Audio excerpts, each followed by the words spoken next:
Vous savez, on apprend de deux manières. Soit en faisant nos erreurs nous-mêmes, en tombant, en se cassant la gueule, en se relevant et en tirant des leçons, pour ceux qui arrivent à tirer des leçons, ou en apprenant des erreurs des autres. Et souvent on dit quand on apprend des erreurs des autres, on devient sage. Le sage n'est pas celui qui fait des erreurs à tout va, on fait tous ces erreurs, mais le sage c'est celui qui sait écouter l'autre et apprendre des erreurs des autres. Je vais ici parler, comme le titre de la vidéo le dit, de certaines choses que j'ai apprises avec le temps, dont je vous résume plus de 20 ans en quelques minutes. Je vous donne maintenant la possibilité de devenir membre de la chaîne. Devenir membre, c'est surtout avoir accès aux coulisses des astuces de business dont je ne parle pas publiquement. C'est aussi bénéficier de masterclass, de coaching et de vidéos exclusives. Je vous offre sur un plateau d'or plus de 20 ans d'expérience pour le prix d'un sandwich. Cliquez dès aujourd'hui sur rejoindre ou join pour rejoindre notre communauté grandissante ou regardez le commentaire épinglé sous la vidéo. Vous savez, la société capitaliste dans laquelle on vit présentement a un peu tout déréglé par rapport à comment l'être humain doit être. Aujourd'hui, si on doit faire des statistiques, on va se rendre compte que plus de 80% des êtres humains ne sont pas heureux. Et 80% même, c'est léger. C'est parce que je veux rester positive. Les êtres humains aujourd'hui sont à la recherche effrénée de beaucoup de choses. Le regard de l'autre, la reconnaissance, l'argent, ce qui nous entraîne à être dans des choses comme dans le proving et tout le reste. Mais très souvent, ces personnes qui courent après certaines choses, une fois qu'ils obtiennent ces choses-là, ils n'en profitent même pas longtemps. Il faut un autre objectif après. Et c'est comme ça que toute la vie, on passe le temps à courir après les mauvaises choses. La vraie chose, c'est que quand on court après quelque chose, il faut se demander pourquoi est-ce qu'on le fait. Je vous prends mon exemple pour que vous ne vous sentiez pas indexé. Avec le temps, j'ai développé une obsession pour résoudre les problèmes. Et cette obsession m'a permis de bâtir une richesse. Maintenant, cet argent me permet, entre autres, d'aider les plus démunis, les orphelins par exemple, sans parler d'autres œuvres que je fais autour. Et franchement, si pour moi, on devait me demander de définir c'est quoi le bonheur, c'est pas d'avoir des millions de dollars en compte, non. C'est de savoir que, de par ton existence, tu as permis que d'autres personnes vivent mieux. De par ton existence, tu as permis qu'on n'élimine pas certaines personnes, qu'elles ne meurent pas. Par exemple de famine, par exemple dans la guerre, par exemple de maladie. L'argent fait tout ça. Mais maintenant, quand on poursuit l'argent pour le mauvais but, l'argent peut démolir également. J'ai vu ça arriver tellement de fois. Donc souvent, quand on veut quelque chose, il faut se demander pourquoi est-ce qu'on veut la chose. Est-ce que c'est pour s'occuper de notre maman, de notre papa, ceux qui se sont occupés de nous toute leur vie? Est-ce que c'est pour notre famille? C'est pour votre femme, par exemple, vos enfants? C'est louable, c'est très louable. Mais c'est très important d'avoir les vrais objectifs derrière. Pour que demain, une fois que vous obteniez ce que vous cherchez, vous ne tombez pas dans le travers, par exemple, de l'objectif principal, tout en sachant que le vrai objectif n'est jamais celui qu'on met devant. Ça, c'est une leçon. Je suis entourée de personnes très fortunées. Je suis également entourée de personnes pas aussi bien fortunées que ça. Et dans les deux cas, vous allez sûrement vous rendre compte que soit une personne est enfermée dans sa prison d'argent, parce que très souvent les riches sont quand même assez parano, je dois avouer. Ils pensent que tout le monde leur veut du mal, ils sont dans une certaine prison et tout le monde qui les approche, c'est par intérêt et tout le reste. Soit les autres sont enfermés dans une prison de pauvreté. Et dans cette prison-là, ils vont développer des affaires comme l'aigreur. Parce que intérieurement, ils se posent la question de savoir, mais pourquoi est-ce que les autres réussissent et pas moi? Mais est-ce que voir les autres réussir, c'est pourtant dire que toi, tu es en train d'échouer? Est-ce qu'on s'est déjà posé cette question-là? Est-ce que voir l'autre s'accomplir, par exemple, sur Internet ou sur les réseaux sociaux, ça veut dire que toi, tu es un loser? Pas du tout. Et comme un bon vieux proverbe le dit, ce n'est pas en étouffant la lumière de l'autre que la tienne va briller. Pas du tout.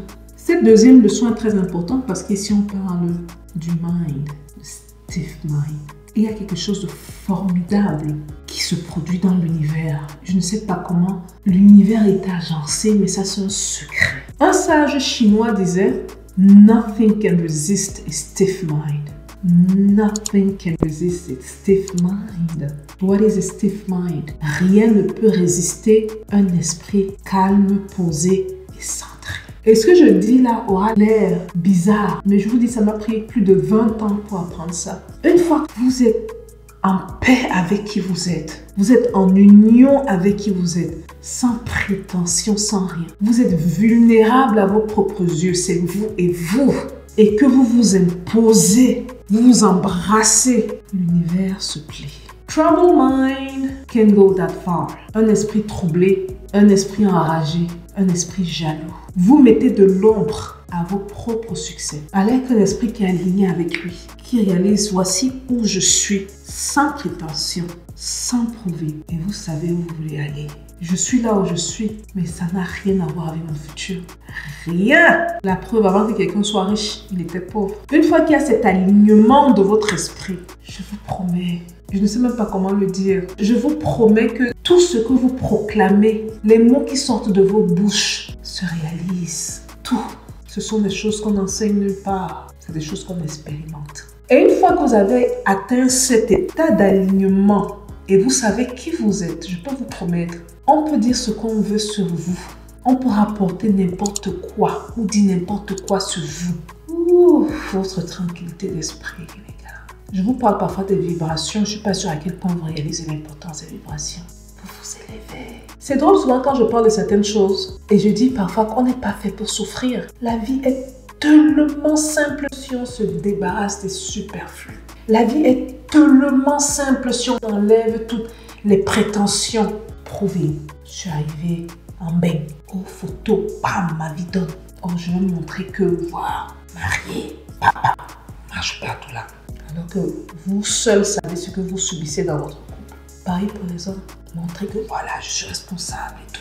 Je pense que la minute où un être humain se rend compte qu'il n'a rien à prouver à personne, qu'il soit au bas de l'échelle ou qu'il ait déjà gravi les échelons, sa vie se transforme rapidement. Très souvent, on va chercher la reconnaissance d'autres personnes. C'est artificiel. Soyez-vous et vous allez attirer à vous les bonnes personnes qui vous aiment pour qui vous êtes. Si vous bégayez, c'est vous.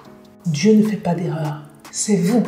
Soyez alignés à cette personne-là. Et bien sûr, je vais finir avec une leçon de business parce que c'est une chaîne de business. C'est vrai que ça ne m'a pas pris 20 ans à comprendre, mais ça m'a pris du temps. L'entrepreneur est à la base un serviteur. Laissez-moi répéter ça.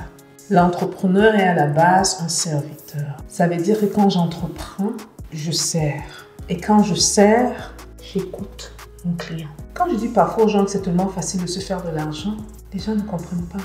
Alors que ça l'est. Se faire de l'argent réside dans l'écoute de ce que l'autre veut. Si l'autre te dit, bon, j'ai besoin d'une fleur rose, ne lui apporte pas quelque chose de blanc cassé ou de beige. Il t'a dit qu'il veut du rose. Apporte-lui du rose. Et vous allez voir la magie s'opérer. Et je pense que la leçon de tout ce que j'ai dit ici revient à l'humilité. Devenir humble et se sortir de l'équation. C'est puissant, les gars. Je ne sais pas si vous réalisez à quel point. Devenez un instrument de l'univers. Devenez un outil pour aider les autres à se réaliser. C'est puissant. J'espère que c'est quelque chose que vous allez apprendre parce que très souvent, ça prend beaucoup de temps aux gens pour apprendre cette leçon-là. Ce sont des choses que j'apprends souvent des gens qui sont dans la 80 ans et plus. J'aime bien traîner souvent avec les vieux, comme je les appelle. Ils me font gagner plusieurs années sur mes années.